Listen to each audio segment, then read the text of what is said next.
On October 5th, 2025, Palm Beach County Sheriff's deputies responded to a residential neighborhood dispute in Florida. The incident began when a woman discovered her car had been parked in by neighbors overnight. What started as a simple parking complaint quickly escalated when the vehicle's owner discovered fresh scratch marks along the entire side of his car. Deputies interviewed both parties and examined the evidence at the scene. The responding officers faced a common but challenging situation, determining who keyed a vehicle when no direct video evidence existed. This encounter would ultimately test whether circumstantial evidence and witness statements alone could support a criminal arrest for vandalism. Hello. How you guys doing? Good, how are you? Good. Alright, what's going on? So, this lady just vandalized his car. What lady? Our neighbor, she doesn't like when we park here, but we came very late last night from the bar, so we just parked there, but that still doesn't give her the right. So this morning, she came banging on our door saying to move the car or she's gonna burn it down. And then when we came out, her and her daughter were standing right here. Through my blind, because I was, I had a nightgown on. I had to get shorts and my bra and run out. And she says, I'm gonna burn this motherfucking car and I'm gonna destroy it. And you can see, officer, look, this is freshly done. This is freshly done. Look at the I can see it. Yeah, she said that she was good. I don't live burn it here. down. I just came. They just came This is your vehicle? This is Yeah, my because vehicle. Yeah, and that was not there yesterday. my grandson had a big party. They all went out. They only went and went We went in his car, and it was not like that yesterday. No, and you can see it just look. It's fresh. It's freshly Yeah, peeled. that was a little And then she said she was gonna burn it down, and we need to move the car. This is freshly done. I'm sorry, but that's freshly done. Where does she live? Right She here. lives right And here. you guys live We live right over there. here. But I Is see. this her driveway though? Well, it is. It is. Did she ask you guys to move it previously? No. before that? No. She just came banging on the door saying, "Move the. I'm gonna burn this shit down." And then when we come out, And then the her key, daughter, and then it was already keyed at that it point. was already keyed. When and I her came out daughter to was move it, standing when I here. came out to move it, and I'm personally a witness saying that she was here. We when didn't I moved see it. her key, And then but I she said, was oh my standing right gosh. here, and that's very fresh, and it was not like that yesterday when we got in it. Yeah, I'm looking at Well, the that's cameras their now. cameras. They're not gonna give us their cameras. Yeah. Or the neighbor right there, he got a ring cam over there. Can you see if we can use this camera footage? I don't think his cameras work, Mom. Because the other day I asked him and he said they don't work. Alright, just give me 1 second, okay? Okay, thank you. Under Florida Statute Section 806.13, criminal mischief occurs when a person willfully and maliciously injures or damages property belonging to another. For damage valued between $200 and $1,000, the offense constitutes a first-degree misdemeanor punishable by up to 1 year in jail. The deputies must establish probable cause, meaning facts sufficient to warrant a reasonable person to believe a crime has been committed by the accused. The Fourth Amendment requires that arrests be supported by probable cause. In this case, deputies must weigh multiple factors. The alleged victim states the damage was not present when he parked the night before. A witness claims to have seen the neighbor standing near the vehicle. The neighbor had motive due to the ongoing parking dispute and had threatened to damage the vehicle. However, no direct evidence such as video footage shows the actual keying taking place.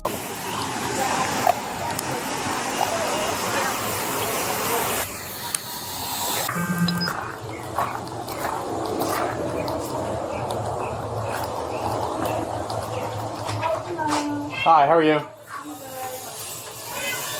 Alright, so for the altercation that happened, I came outside this morning to take my brother to work. And of course the car's in our way. Okay, is this your car? Yeah, this is my car. Okay. So I was gonna go take my brother to work and I went to go knock on the door and they weren't answering. And so I was standing out there for 30 minutes waiting for them to open the door. So I had to go back inside, call my aunt to come pick up my brother because he was late. And then they all came outside, finally, and they started accusing me of keying their car when I didn't. And there was people already here from like 4 in the morning outside in front of that car. I'm sorry, say that again? There was people last night in front of the car. A part of like their group or... It was at 4 in the morning. Okay, I mean I see that there's cameras. Yeah, these don't work. They don't work at all. They don't work. Only this one works. And the one over there.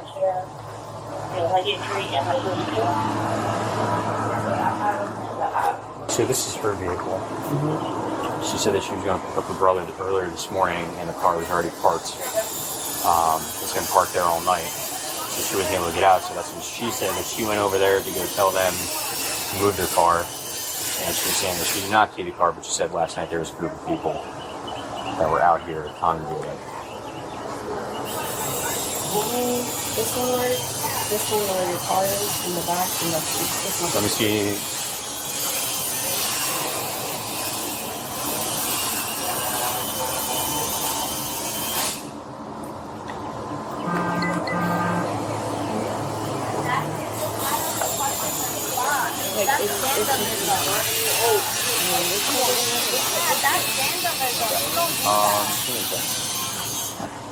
And like, what's good?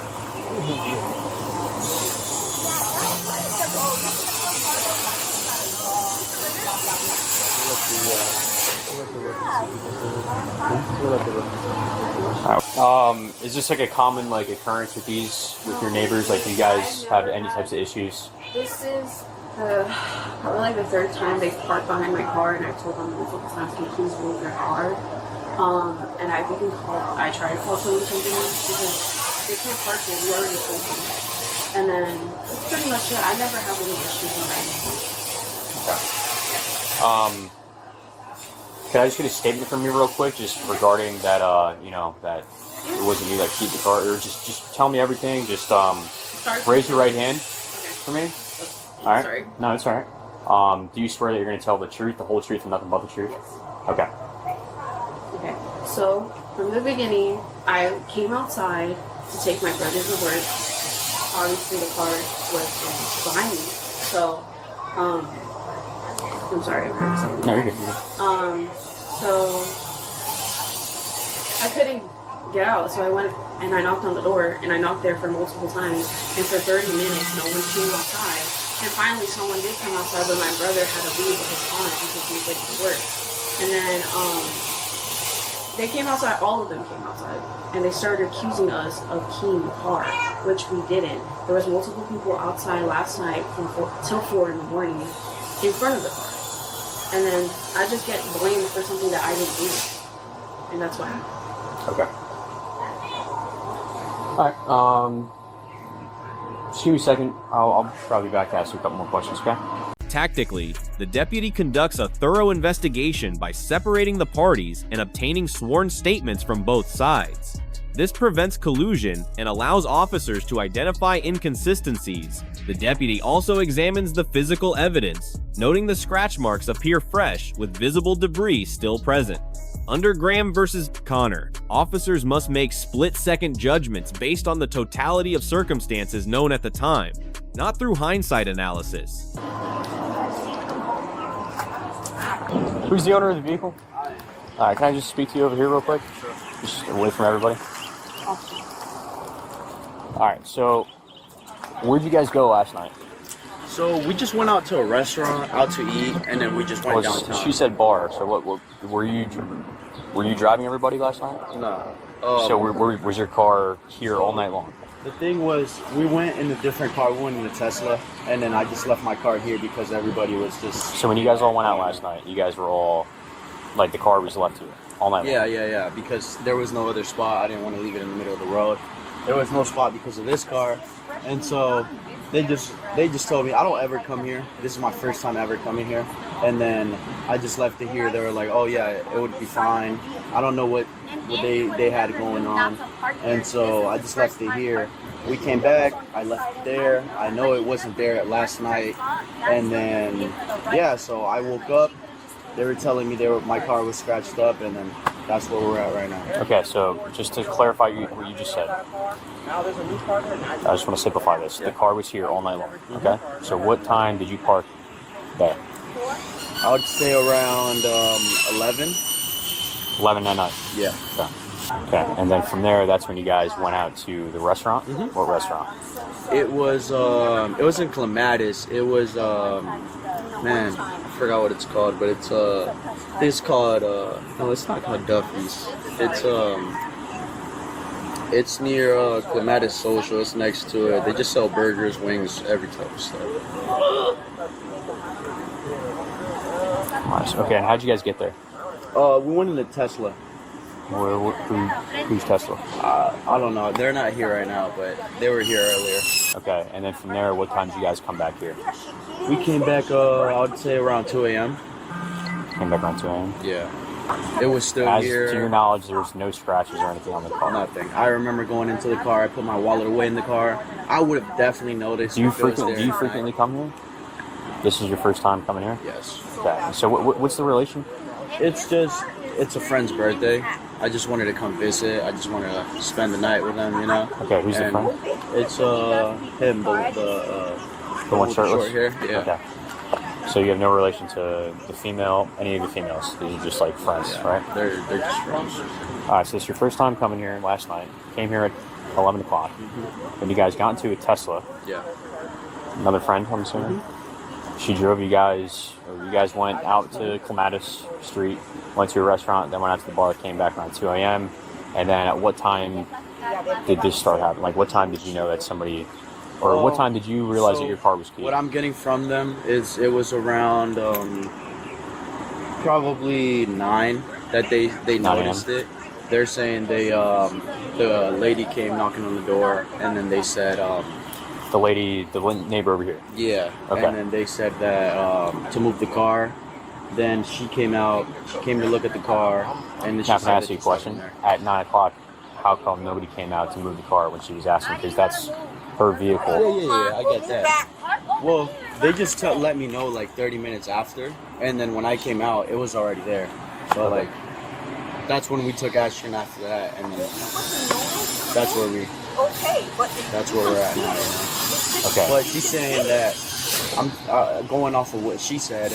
She said that as soon as she came out to just look at the cars, they were standing right there by where the officers are, and the scratches were already there. So it's not like she really gave us any chance or anything to really move the car. And then it was at that point you discovered that it was keyed. Yeah, and then she said she was talking about, if you don't move the car, we're gonna burn it down, like a bunch of stuff. Let me just have you guys all stand on your side of the property, please. Just stand up over here, please. Pressure to seal it. Not anything crazy.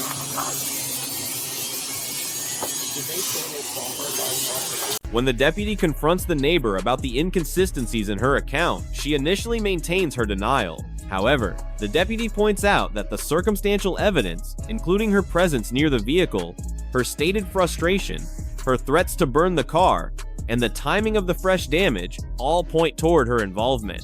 Faced with this pressure, the deputy determines probable cause exists for a criminal mischief arrest. What's that? Did they say they saw her by the car? Yes. What did they see? They just said that they saw her standing near the car, right here.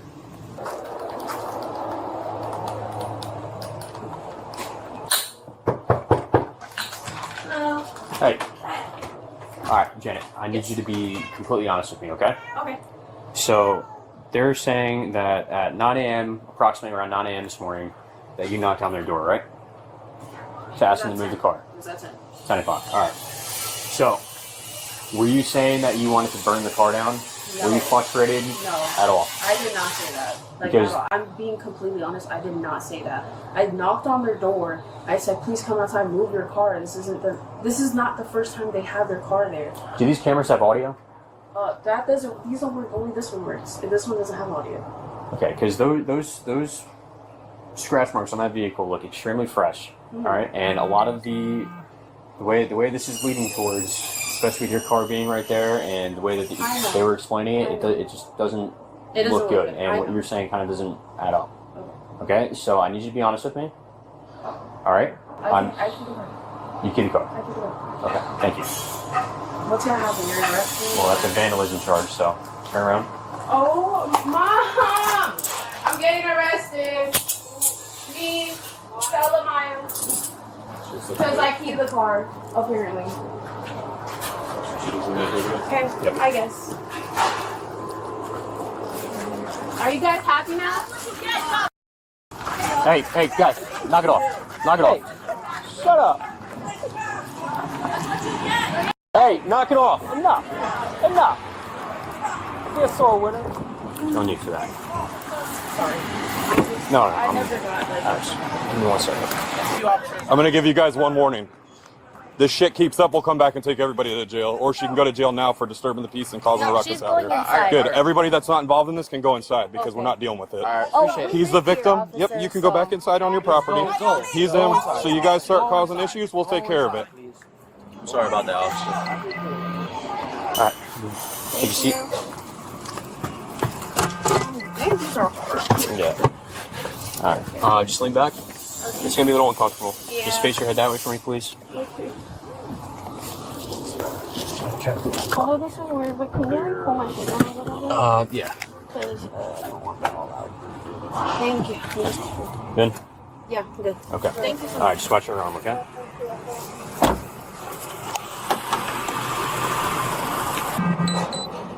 You want press charges? Yes. Cool. Thank you. Alright. You're all finished? Yeah, I'm just gonna go start inputting that stuff into the ball. So listen, Grandma. Real quick.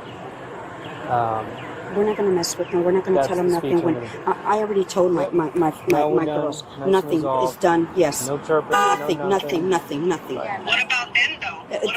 They're not allowed to talk. They're not allowed to getting talk to arrested, us. right? Okay, They're being okay, punished. okay. Stay away from it. If they We just are. start it back up again, you call us. Okay, Hopefully we don't But have to they're call gonna leave you you. alone. She doesn't like this outcome. Okay, Right? okay. And you guys leave her. Yes, we are. And we're gonna park in our own places. Yes, and we that'll are. hopefully avoid it. Tell him to move the car in the Yeah, grass. he was or waiting behind for me. us. He's okay. Okay. But we're resolved. We Thank came you to so a good much. conclusion. You guys gave us the information we needed to go forward, and we're Thank done. you guys We're going for to doing squash your it. job. Thank you I for doing your appreciate great job. Thank you, officer.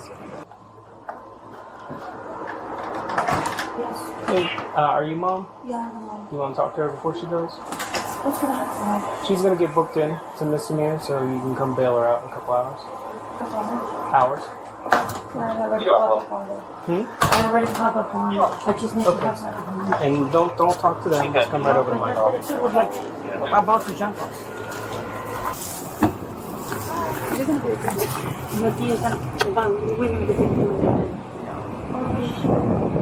I just never got in trouble before. Never got in trouble before. It's a misdemeanor. It's a minor crime. Okay. They should give you a bond as soon as they get there. Okay. And then, well, mom already called. What's your DA is coming. So we're talking a couple if hours. I call you, put my phone on ringer and then tell my What's boyfriend. It's 0516. Do you have mom's number? I have my number.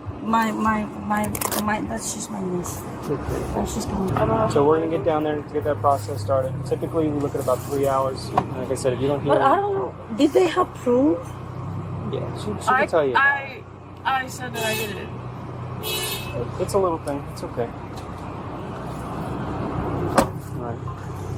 We never, you know, So I just told them, and we'll tell you the same thing. We're done. Stay away from each other. We never have a problem. I've been living here for 4 years. Yeah. I'm always stay away from those people because they always have problem with everybody, and we are the only ones. We never have problem, but they want trouble with us because they always park on our property. This And is a we've little been- thing that blew out of proportion. Yes, and we Both always people do- made some mistakes, but unfortunately, this is the mistake that we're at now. So I told them not to talk to you and not to park in your spaces, and I'm telling you the same thing. Don't talk to them. We're gonna leave it here where it is. The responding deputy receives an A- grade. He conducted a methodical investigation by interviewing all parties separately and obtaining sworn statements. He examined the physical evidence carefully, noting the freshness of the scratch marks. He identified multiple circumstantial factors that, combined, established probable cause. His demeanor remained professional throughout, despite the heated exchanges between neighbors. The deputy properly warned bystanders about their conduct and maintained control of the scene. However, the lack of direct video evidence makes this arrest somewhat risky from a prosecution standpoint. The deputy could have searched more thoroughly for additional camera footage from nearby homes before making the arrest decision. The arrested neighbor receives a C+ grade. She did exercise her right to deny involvement when questioned by deputies. However, her earlier conduct undermined her credibility significantly. Witnesses heard her threaten to burn down the vehicle, demonstrating both motive and hostile intent. She was observed near the car during the relevant time period. Her claim that others were present near the vehicle overnight, while potentially true, did not adequately explain why fresh damage appeared immediately after her confrontation with the neighbors. She cooperated with the arrest process once it began, but her earlier threats and presence at the scene gave deputies sufficient circumstantial evidence to establish probable cause against her. If you found this analysis informative, please consider subscribing and clicking the notification bell so you never miss an upload. Your support helps us continue providing educational legal content. Let us know in the comments whether you agree with the grades assigned. Should the deputy have waited for more evidence? Was the circumstantial case strong enough for an arrest? We look forward to reading your thoughts below.